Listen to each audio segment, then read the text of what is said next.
আসসালামু আলাইকুম। আমরা সকলেই দেশে আসলাম ঢাকা থেকে ঈদ করার জন্য। তো দেশের মায়া, বাউ বাতাস, গাছগাছালি, সবুজ ঘাটের প্রান্তর দেখলেই মন ভরে। আমরা পেটের দায়ে শুধু টাকা সফরে কর্ম করি, এই হয়েছে আমাদের বাধ্যবাধকতাভাবে বেঁচে থাকার জন্য টাকা থাকি।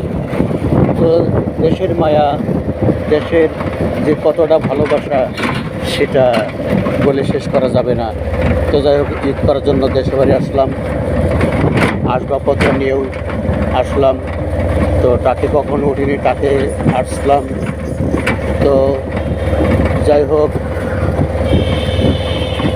ঈদে আনন্দ করার জন্য আমরা ফ্যামিলিরা যত পরিবার আছি, ঈদের আনন্দ যেন আমরা এনজয় করতে পারি।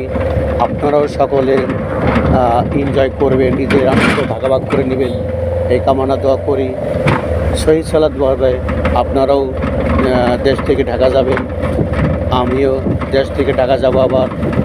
তো আমরা যেন সহি সালাতভাবে আবার ঢাকা ফিরতে পারি। তো ঈদ মোবারক জানাই সবাইকে, ঈদ মোবারক, ঈদ মোবারক। সকলে ভালো থাকবেন, সকলের জন্য দোয়া রইল। আল্লাহ হাফেজ। ভিডিওটা ভালো লাগলে লাইক, কমেন্ট, শেয়ার, সাবস্ক্রাইব করবেন। ধন্যবাদ।